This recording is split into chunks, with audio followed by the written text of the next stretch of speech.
तो प्यारे विद्यार्थियों, 10वीं कक्षा हिंदी विषय के अंतर्गत पाठ्य पुस्तक में प्रयुक्त मुहावरे के संदर्भ में चर्चा कर रहे थे।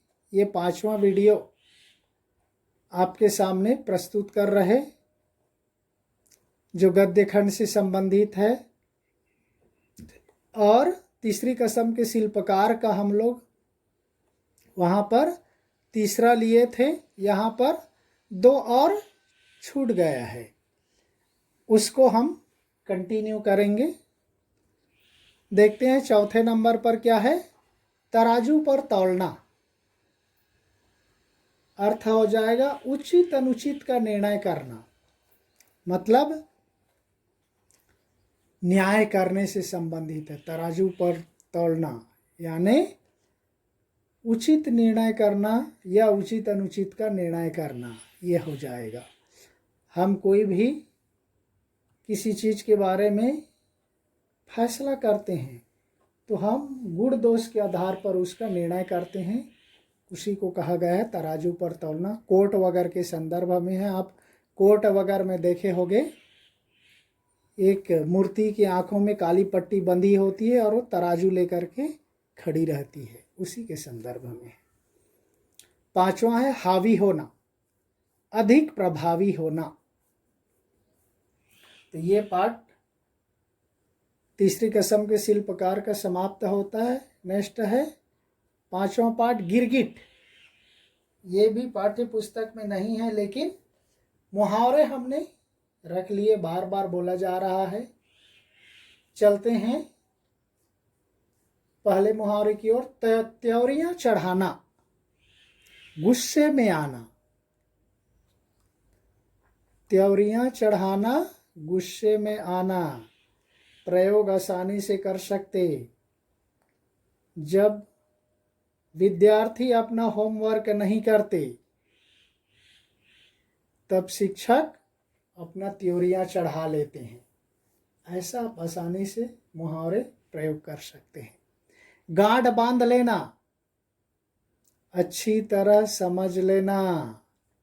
गिरा बांधना भी बोलते, किसमें आया है? बड़े भाई साहब में। यहाँ पर गांठ बांधना आ गया, अच्छी तरह समझ लेना। तीसरा मत्थे मढ़ना, जबरदस्ती आरोपित करना या भार लादना। मत्थे मढ़ना, जबरदस्ती आरोपित करना या भार लादना। चौथा है छुट्टी करना, मार डालना। ये बहुत सरल है कि उसने अपने कोई उदाहरण ले लेना है। वहाँ पर गिरगिट पाठ में आया है किस तरह से वह पुलिस अधिकारी ओछू में लाओ, वह कहने लगता है कि इस कुत्ते की छुट्टी कर दो, अर्थात उसको मार डालो। तो मार डालने के संदर्भ में प्रयोग किया जाता है। नेक्स्ट मजा चखवाना, परिणाम भुगतवाना।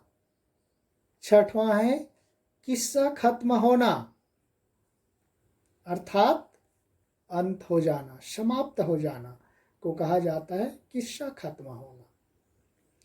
अब ये है नेक्स्ट 6वां पाठ। अब कहाँ दूसरे के दुख से दुखी होने वाले पाठ का है।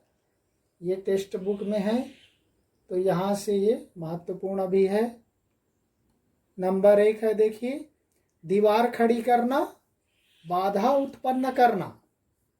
दीवार खड़ी करना, बाधा उत्पन्न करना। आजकल भाई भाई के बीच में लोग दीवार खड़ी कर लेते हैं, या बाप बेटे के बीच में दीवार खड़ी कर लेते, बाधा उत्पन्न कर लेते। दूसरा डेरा डालना, स्थायी रूप से रहना। यहाँ पर प्रयोग कर सकते कि लेखक के घर में कबूतर के जोड़े ने स्थायी रूप से कबूतर के जोड़े ने डेरा डाल लिया था। लेखक के घर में कबूतर के जोड़े ने डेरा डाल लिया था, यानी स्थायी रूप से रहने लग गया था। नेक्स्ट देखते हैं, पतझड़ में टूटी पत्तियां। देखिए किस तरह से है। पतझड़ में टूटी पत्तियां का एक पार्ट, एक भाग है, एक भाग नहीं है। तो हवा में उड़ना, गांधी जी के संदर्भ में बातें कही गई हैं। हवा में उड़ना, थोथी बातें करना या ऊपरी बातें करना। कहा जाता है ना, वह व्यक्ति हवा में उड़ता है, अर्थात हल्की बातें करता है, ऊपर की बातें करता है। एक ही है बस। नेक्स्ट 8वां है कारतूस। कारतूस में 8 मुहावरे, लगभग 9वां मुहावरा भी यहाँ पर दिया गया है। ये लोकोक्ति वास्तव में बोला जाता है 90 को, इसलिए मैंने 8 कहा। तो देखिए यहाँ पर बहुत ज़्यादा है।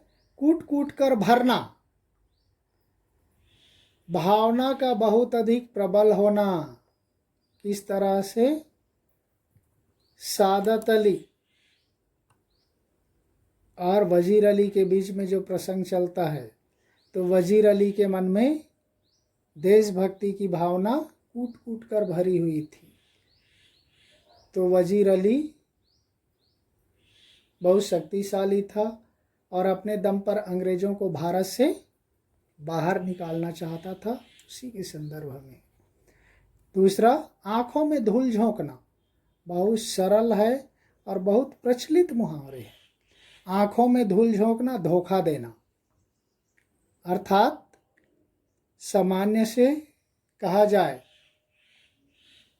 तो चोर पुलिस की आंखों में धूल झोंक कर भाग गए,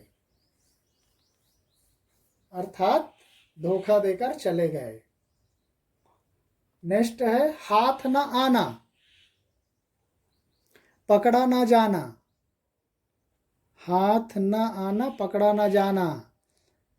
अंग्रेज लेफ्टिनेंट और कर्नल बातें करते रहते, वह बोलते कि ये वजीर अली भूत है आदमी, हाथ आता ही नहीं है। वहाँ पर कहे हाथ ना आना, पकड़ा ना जाना। जान बख्शी करना, अर्थ हो जाएगा जान छोड़ देना। कारतूस लेकर के जब जाने लगता है, तब उस समय वह कहता है वजीर अली, किसको? वह कर्नल को, कि वह आपने कारतूस दिए, इसलिए मैं आपकी जान बख्शी करता हूँ। यहाँ पर कहे काम तमाम करना, जान से मार डालना। नहीं तो वह बोलता है मैं आपका काम तमाम कर देता, लेकिन आपने कारतूस दिए, इसलिए मैं आपकी जान बख्शी करता हूँ, बोलता है। मुट्ठी भर, थोड़े से लोग, यानी वजीर अली के पास मुट्ठी भर लोग थे, इसके बावजूद भी वो इतना साहसी व्यक्ति था, डेयरनेस था, बहादुर व्यक्ति था। नजर रखना, निगरानी करना। नजर रखना, निगरानी करना। 8वां है हक्का बक्का, हैरान होना या आश्चर्यचकित होना। हक्का बक्का होना, हैरान होना या आश्चर्यचकित होना। जब वह कर्नल से बातचीत करके बाहर निकल जाता है, वो वजीर अली घोड़े पर सवार होकर भाग जाता है, तब उसी समय वह लेफ्टिनेंट अंदर जाता है और दोनों एक दूसरे को देखकर हक्के बक्के रह जाते, पूछते क्या है। तब वह कौन है बोलता है, तो एक बहादुर आदमी, अर्थात उस वजीर अली की तारीफ करता है वह।